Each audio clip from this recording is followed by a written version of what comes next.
اعمال کی کتاب یہ دو مربوط حصوں کی دوسری جلد ہے جس کو آج ہم لوقا اعمال کہتے ہیں۔ یہ ایک ہی مصنف لوقا کی تحریر کردہ ہیں جو پولس رسول کا ہم خدمت ہم سفر تھا۔ یہ بات کتاب کے تعارف سے واضح ہوتی ہے جہاں لوقا کہتا ہے کہ میں نے پہلا رسالہ ان سب باتوں کے بیان میں تصنیف کیا جو یسوع شروع میں کرتا اور سکھاتا رہا۔ اب لوقا یہاں پر ایک اشارہ دیتا ہے کہ اعمال کی کتاب کس کے متعلق ہے۔ جلد اول جو کچھ یسوع کرتا اور سکھاتا تھا اس کے بارے میں ہے۔ جلد دوئم اس کے متعلق ہے جو یسوع نے کرنا اور سکھانا جاری رکھا، جو کتاب کی روایت کے دلچسپ نقطے کی طرف رہنمائی کرتا ہے، لیکن اصل نام رسولوں کے اعمال کی طرف نہیں۔ اگرچہ ان میں سے زیادہ تر کہانیوں کے اندر مختلف رسول ظاہر ہوتے ہیں، لیکن وہ واحد کردار جو اس ساری کہانی کو شروع سے آخر تک متحد کرتا ہے خود یسوع مسیح ہے، جو روح کے وسیلے سے براہ راست کام کر رہا ہے۔ اس لیے کتاب کا زیادہ مناسب نام ہوگا یسوع اور روح کے اعمال۔ کتاب کا تعارف بیان کرتا ہے کہ کس طرح جی اٹھا یسوع خدا کی بادشاہی کی تعلیم دیتے ہوئے شاگردوں کے ساتھ 40 دن گزارتا ہے۔ یہ پیچھے لوقا کی انجیل کی کہانی سے جا ملتا ہے جہاں یسوع نے دعویٰ کیا تھا کہ وہ اسرائیل سے شروع کر کے دنیا پر خدا کی بادشاہی کو بحال کر رہا ہے۔ چنانچہ اس نے اسرائیل کو بلایا کہ اس کی پیروی کرتے ہوئے خدا کی حکمرانی کے ماتحت زندگی گزارے، اور جب اس نے اپنی جان دی تو بطور بادشاہ تخت نشین ہوا اور پھر محبت کے ساتھ موت پر فتح پائی۔ اور اس طرح اعمال کی کتاب جی اٹھے یسوع بادشاہ کی طرف سے شاگردوں کو اس کی بادشاہی میں زندگی کے متعلق ہدایت دینے کے ساتھ شروع ہوتی ہے۔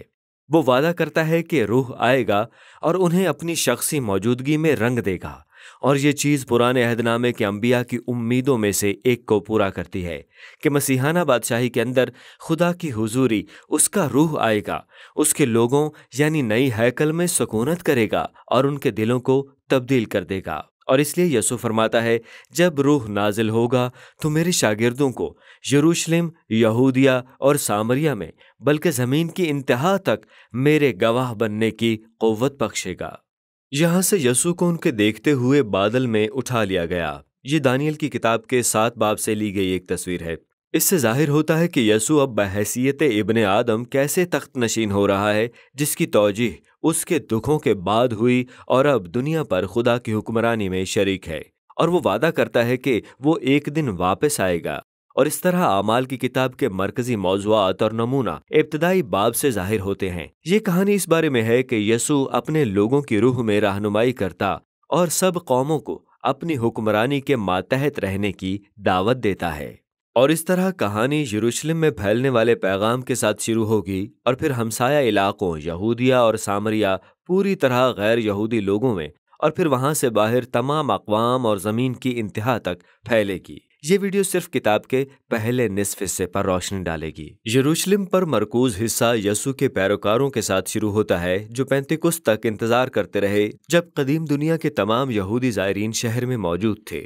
روح القدس شاگردوں پر تیز آندھی کی طرح نازل ہوا اور ہر شخص کے سر پر آگ کے شعلے کی مانند آ کر ٹھہر گیا، اور ان سب نے مل کر خدا کے عظیم کاموں کو بیان کرنا اور کہانیاں سنانا شروع کر دیں، اور وہ طرح طرح کی زبانیں بولنے لگے جن سے وہ پہلے واقف نہ تھے، لیکن وہاں پر موجود سب لوگ واضح طور پر سمجھ رہے تھے۔ اب یہ دیکھنے کے لیے کہ لوقا کہانی میں کس چیز پر زور دے رہا ہے، پرانے عہد نامے میں ان تمام تصورات کے ماخذ کو دیکھنا ضروری ہے۔ اول، ہوا اور آگ خیمہ اجتماع اور ہیکل کو معمور کرنے والی خدا کی حضوری کے متعلق کہانیوں کی براہ راست مثالیں ہیں، اور یہ نبوتی وعدوں کے ساتھ بھی منسلک ہیں کہ خدا آئے گا اور مسیحانہ بادشاہی کی ہیکل میں روح کے وسیلے سے سکونت کرے گا۔ اور اس طرح یہاں اعمال میں خدا کی شعلہ زن حضوری عمارت میں نہیں بلکہ اس کے لوگوں میں رہنے کے لیے آتی ہے۔ لوقا کہہ رہا ہے کہ نبیوں کی معرفت جس نئی ہیکل کا وعدہ کیا گیا تھا وہ یسوع کا نئے عہد کا خاندان ہے، یعنی یسوع کے لوگ، جس کا تعلق اس دوسری چیز کے ساتھ ہے جسے لوقا یہاں پر بیان کرنے کی کوشش کر رہا ہے۔ انبیاء نے وعدہ کیا تھا کہ جب خدا اپنے لوگوں میں رہنے کے لیے آئے گا تو مسیحانہ بادشاہی کے تحت اسرائیل کے تمام قبیلوں کو دوبارہ متحد کرے گا تاکہ خدا کی بادشاہت کی خوشخبری باہر نکلے اور قوموں میں اس کی منادی ہو۔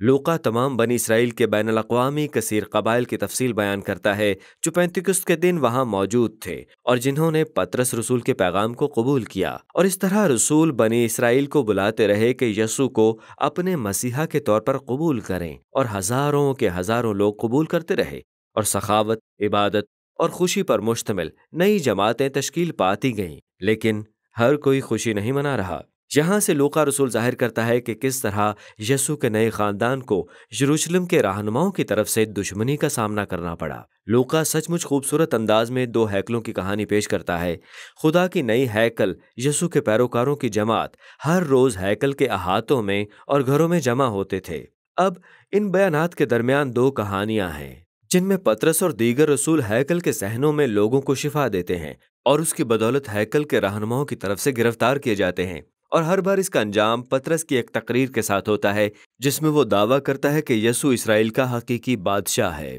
اور اس سب کے مرکز میں ایک کہانی ہے کہ یسوع کے پیروکار غریبوں کی مدد کی خاطر مشترکہ چندہ جمع کرنے کے لیے اپنی جائیدادیں اور قیمتی سامان بیچ دیتے ہیں، جو حقیقت میں خوبصورت ہے، لیکن لوقا کی طرف سے یہاں پر اس کا ذکر کرنا اس وقت تک بلا جواز لگتا ہے جب تک آپ کو یہ معلوم نہ ہو کہ یہ توریت کے احکام میں بیان کردہ ایک مشق تھی، اور یروشلم کی ہیکل اور سرداروں سے اس کی انجام دہی کی توقع کی جاتی تھی۔ چنانچہ یہاں پر لوقا کا موقف واضح ہے۔ یسوع کی جماعت کی نئی ہیکل اس مقصد کو پورا کر رہی ہے جو خدا ہمیشہ یروشلم کی ہیکل سے چاہتا تھا کہ یہ ہیکل وہ جگہ بنے جہاں پر آسمان اور زمین ملتے ہیں، اور جہاں لوگوں کا سامنا خدا کی سخاوت اور شفا بخش حضوری سے ہوتا ہے۔ اور ان دونوں ہیکلوں کے درمیان تنازع اعمال 6 اور 7 باب میں ختم ہو جاتا ہے۔ یہ ایذا رسانی کی پہلی لہر ہے۔ یسوع کے پیروکاروں اور رہنماؤں کی تعداد بڑھتی گئی، جس کی وجہ سے مزید رہنماؤں کی ضرورت پڑی، جن میں سے ایک استفنس یروشلم میں یسوع کا بہادر گواہ ہے۔ اس کو گرفتار کر کے اس پر الزام لگایا گیا کہ وہ ہیکل کے خلاف بولتا اور دھمکاتا ہے،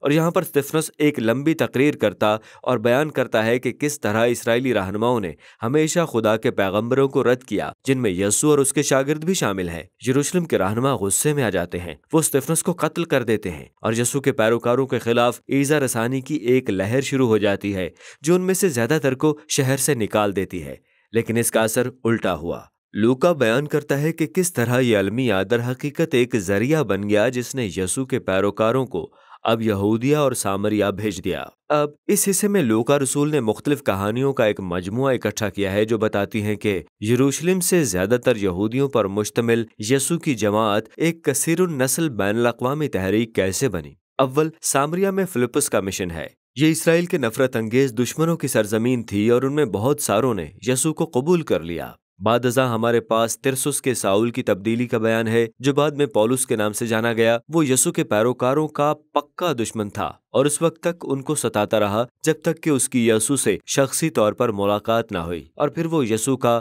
ایک جوشیلا وکیل بن گیا۔ آگے ہمارے پاس ایک کہانی ہے جہاں پطرس رسول کو ایک رویا میں بتایا جاتا ہے کہ خدا غیر یہودی لوگوں کو رسمی طور پر ناپاک یا یسوع کے خاندان میں شامل ہونے کے لیے نااہل نہیں سمجھتا، اور اس طرح روح پطرس کو ایک رومی صوبیدار کے گھر لے گیا جو غیر یہودی لوگوں سے بھرا ہوا تھا، اور ان سب نے یسوع کی خوشخبری کو قبول کیا۔